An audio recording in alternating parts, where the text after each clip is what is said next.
marketing, affiliation and junket traffic, regional pitfalls to avoid. Thanks, Jess. I'm Oliver De Bono, the CEO at Condor Gaming, and I'm here in the studio for SiGMA Americas with Alessandro and Alvaro. And we're here to talk about affiliation marketing and junkets in the Latin American market. We can see that there is major interest in these markets in recent months, and we are here to dive a little bit deeper into figuring out how to navigate these waters. So what we've seen over, let's say, the last couple of years is an influx of interested operators both from Europe and Latin America. But how does one navigate these markets? And what I want to find out today, starting with you, Alessandro, is a bit more information about affiliation in Latin America. We know that there was primarily a land-based market in this region, and we're quickly switching online. There's more and more traffic. It's plus 600 million potential customers, or let's say a total population in the region. But let's talk a little bit about how affiliation is growing. What kind of, let's say, products are attracting the customer? What are the main traffic streams? What can you tell us about affiliation in LATAM right now, Alessandro? Well, thanks for having me here. I'd like to say that it's a great opportunity to see Brazil and Latam on spot, and this is very important for the industry to develop here. And as for the affiliates, we do not have a saturated market, I would say, just like in Europe or elsewhere. We have a pretty much immature market that is being developed. But we have some really decent players, mainly operating under social media, which is still very, very important here in the region, especially in Brazil. And social media, websites, mobile apps coming up, not so much into odds, like odds checker and oddspedia style yet, because it has not developed so much. So it's pretty much an immature market to some extent, but at the same time evolving quite fast. So we're seeing a boost in the traffic, and the numbers are just going up and up. But at the same time, it's kind of like being hard with the whole pandemic thing. And it hit sports betting market massively, which kind of like contributed to the casino traffic to grow, but at the same time, it was problematic. But overall, mainly websites being the main source of traffic, and social media and channels like Telegram or WhatsApp groups is still very popular, I would say. Okay, that's very interesting, because you mentioned a couple of alternative means. So we know much of, let's say, the European and Asian, maybe North American markets you have a lot of keyword SEO affiliates, let's say, generating huge amounts of traffic. But you mentioned some interesting means over there. So going into it specifically, do you find that customers are searching for these games, or is it more of a case of cross-selling? Are they searching for things that they know, and then affiliates have the opportunity to cross-sell them into casino? As you said, sports was down due to the pandemic in recent months, and it did create an opportunity for the casino games. But that being the case, was it a case of interesting these customers through actually advertising the casino, or were they coming in looking for something to play on and then being pushed into sports? What was the main means of attracting the customers? Yeah, cross-selling, I would say it's a very interesting aspect, because mainly the general population doesn't really understand some specific markets on sports betting. For example, they will come and they will play, or they will place bets on more traditional ways, traditional to Brazil at least. So exact score, or who's going to win or lose, or if it's a draw, the very basic kind of betting. But this is also evolving. But the cross-selling then, due to the pandemic, actually happened quite fast, and we've seen a number of cases of esports picking up a little bit as well, and the casino games as well. So the casino became the first choice to some people that were used to use the websites as an entertainment tool, and eventually they didn't have the sports there. So they migrated sometimes to casino products or esports or virtual sports. So suppliers of virtual sports here got like packed with people lining up to be integrations and etc. So yeah, but the cross-selling is a key part, I would say. Fantastic. Well, that's very interesting because, as I said earlier, it's always been quite a sports dominant market, and there's been a recent upsurge in casino. But Alvaro, over to you. What I want to touch on a little bit is, we've seen a lot of odd sites, a lot of, let's say, some of the larger brands who've been channeling mass amounts of traffic. I mean, I've seen some huge brands doing 6-7 million views per month on sports scores, football, and other events that are primarily the interest in Latin America. But do you find that traffic converts? What are the numbers like? There must have been a huge effect during the pandemic. But going back to the essence, is there still a massive interest in the sports betting culture? And has it gone online from the offline sector in recent months, Alvaro? Yes, obviously, because of the pandemic, as Alessandro said, Latin America is mainly land-based, cultural betting. But obviously now with the pandemic, the industry had the challenge of switching to the online. So that switch needed to be faster than before. Obviously, we have seen markets making legal changes as Mexico, Colombia, or even Argentina in their province, some provinces now, and many more will come. Also Brazil, everybody is waiting for Brazil to launch the new regulations in terms of betting. Obviously, the pandemic make all these countries to switch into the online businesses, as well as the customers. Customer used to go to land-based casino to put their money on the shops or the small casinos to make their bets, and now with the pandemic they needed to do that online.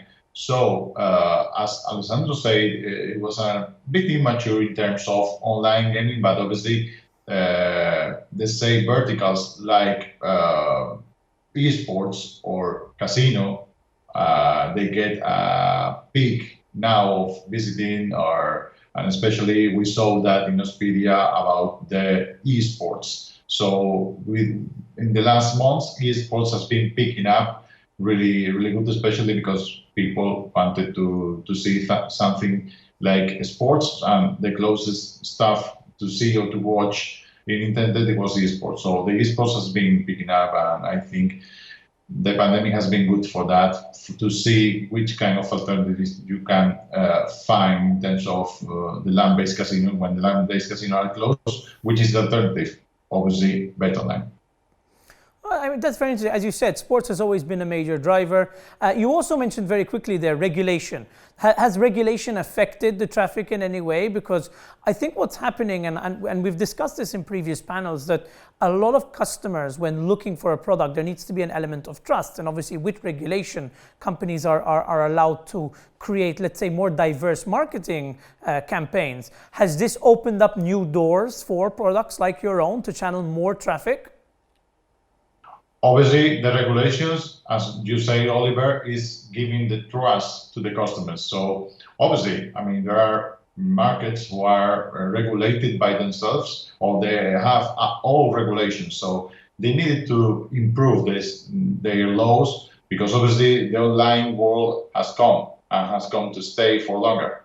So as happening in Europe with several regulations, now Latin America has the challenge to regulate their markets. It's happened to Colombia, who has probably one of the best regulations in the world in terms of online gambling. And it's happened also to Mexico, where now has arrived, and many more operators are arriving now, especially the biggest brands, and they are trying to compete with Caliente, who is the biggest brand there in land-based and also online. So they have a double challenge on Mexico, and it's going to happen. It's going to happen also in Colombia. It's going to happen also in Argentina by province. It's going to happen for sure in Chile, Uruguay, Peru. It's going to happen everything, also in Brazil. So I think this is going to be a key part of the success of the online industry, the online betting in the whole continent of South America.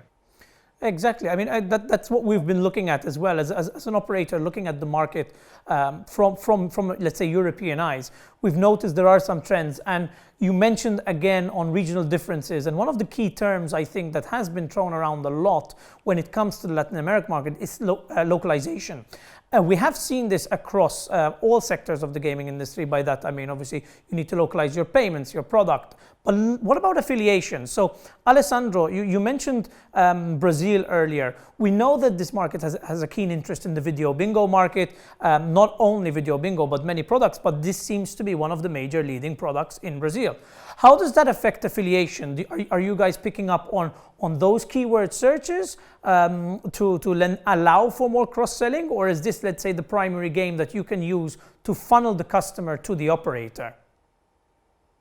Yeah, again, the cross-selling thing. And we see lots of people coming looking for video bingo. I used to work for some operators, and I do consultancy for a few. Over time, we see that as a funnel, actually, as well said by yourself. So, the players are more used to that, and they will come to the website or to our affiliate websites looking for video bingos or the traditional slot machines, the very old style slot machines.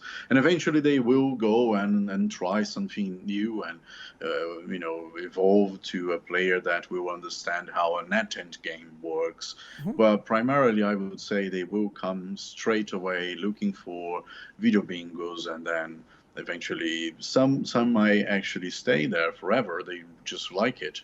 They find it familiar enough to stay and play that kind of game. But then sometimes they just cross-sell to sports and etc. So, but it's a very important, kind of game that if you want to break into Brazil, you must have it. Okay, that's very interesting, because so we're talking about the products, and I think products do make a difference. We understand that in Latin America, familiarity is everything, trust is everything. I think a customer needs to know the product that they are looking for to be funneled into the system that they can later be cross-sold. But going into, let's say, a little bit more about the means of affiliation, you said in the beginning of this conversation that it's a non-saturated market. That's quite interesting, because obviously that leaves quite a lot of room to, let's say, dominate certain keywords in those searches. So talking about keywords, we know that obviously Google is turning against the PBNs of this world. So obviously the content is going to count even more. What can we expect, let's say, regionally? So Brazil is video bingo, but what do we expect out of Colombia and Peru and Argentina? Three of the other large markets coming out in LATAM. What separates them? If it's video bingo in Brazil, what is it in the other three states? Or is it more generic, or is sports still let's say, the turning point there? Well, sports is very, very important, but I would say if you understand that the major population would prefer to use graphically, beautiful designs rather than long texts. Videos will make a lot of difference as well. So video tutorials, basic tutorials on how to register or how to make a deposit, how to place the bet, etc. So I would say one of the key things in Latin America in general, including the countries that you mentioned and others, would be to have a graphically appealing communication to the audience. They will find it easier to understand an infographic other than a long text explaining the theory behind it. So I think it's one of the key drivers here is to be, for the localization, is to be graphically pleasing. I see that's really interesting you say, because you mentioned the infographic before, and that's actually new. That's the first time I've heard it, but it does make sense, because you're looking at a population that is, let's say, used to the land-based model, where you can walk in with X amount of pesos and you can say, okay, I want to bet on this game, and the teller at the shop does it for you. So this population is now getting used to doing this online. So I suppose the infographic makes it really, really helpful, because you are approaching a very large market that is, let's say, not as familiar to the online gaming sector as, let's say, the European market. But it's quite interesting you mentioned that, because I think with that funnel comes education. And as we move along, the affiliate process, if you can explain to the customer what will happen in the next step, how easy it is to register, then obviously you're creating a customer more so than just moving one. So it's a very, very interesting fact. But I want to switch over again back to sports and the land-based operations. Alvaro, we know that there are huge land-based betting operations in Latin America. How do we find these customers? Because I think in your case, you will still have a lot of land-based customers who come and look for the odds, who come to understand the prices, who want to see what the chances of the next game are to win for their favorite team. But how does that affect the player? So what is the, let's say, the kind of key role that is played to convert these land-based customers online when they are coming to brands like your own for information, Alvaro? Well, specifically, what we try in Expedia is to give all the information, as much as information we can, to the customers who come, as you said, Oliver, from the land-based casinos. Obviously, they can't get this information in terms of, okay, you can go to a land-based casino, but you won't find that information inside. I mean, you can see results, you can see how is gonna get, or is the match going, or what scores at the halftime. But in Expedia, what we are giving them is an extra. So we are giving them advanced tactics coming from our benchmarking. Or with all of that, we are giving them also the best odds compared in the market. So as our new website is geo-localized, all our lanes-based customers will find their best bookies to bet. So as you probably said, and Alessandro said as well, our customers are coming from land-based. What we are giving them, a part of the data they can get in the land-based casino, is giving them, we are trying to teach them, because obviously, as my experience said, all the Latin America, or the most of the Latin American customers are going specifically to land-based casino, but they don't know, or they have problems in terms of how they can get a deposit, how they can get a bonus, how they can get a rollover. So as Alessandro said, obviously, we need to explain them in a good mood, because obviously, let's say in text, let's say in video tutorials, let's say in infographic, how they can do that.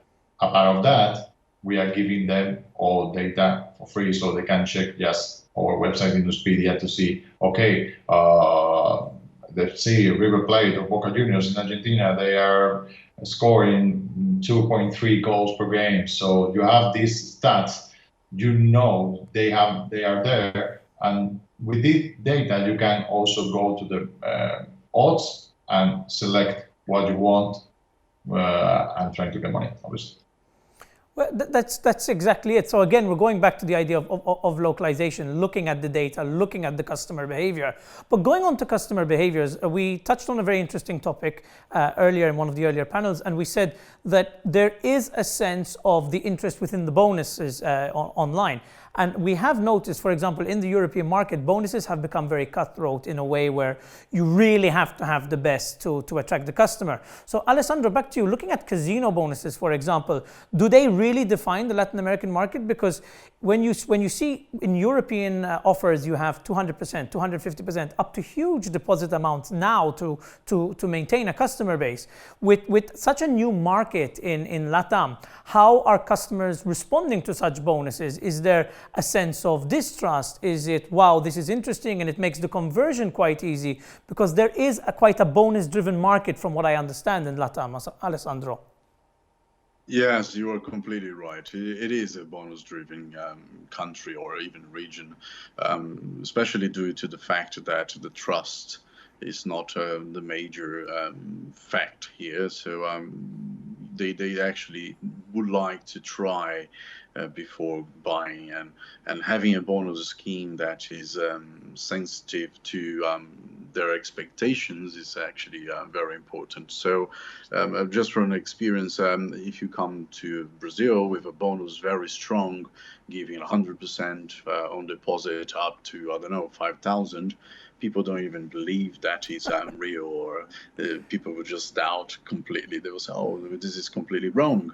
And so I've seen some of the operators that did a very good job by splitting the bonus. So you make the first 3 deposits. So instead of giving like 5,000 in upfront, you split that in, I don't know, three payments of 500, and people will just believe this is more realistic. And also the free bonus. They you know, all the major players in the market in Europe are not offering free money, but in Brazil, if you want to come and be successful, you have to consider having at least 1, 2, 5 euros free for everyone that comes to the website, and then you have to mitigate all the bonus hunters, etc. But it's another it's a whole different story. But yes, bonus is pivotal, is super important in the region. I mean, that's really interesting, because as you said, it's kind of like the lottery world, where people see, you know, winnings of hundreds of millions and say, okay, I'm never going to get that, it's not real, and so on. So if you go too high, you end up not only shooting yourself in the foot by attracting the bonus hunters, but you lose the legitimate customers who don't believe, you know, that those bonuses are real. It's a very interesting fact. Unfortunately, that's all we have time for today, but this was getting really interesting. I'd love to, you know, pick your brain a little bit later on this evening. But in the meantime, I just want to thank you both for your time. It's been great having you on SiGMA Focus Americas, and I thank you very much for being here with us. Jess, back to you.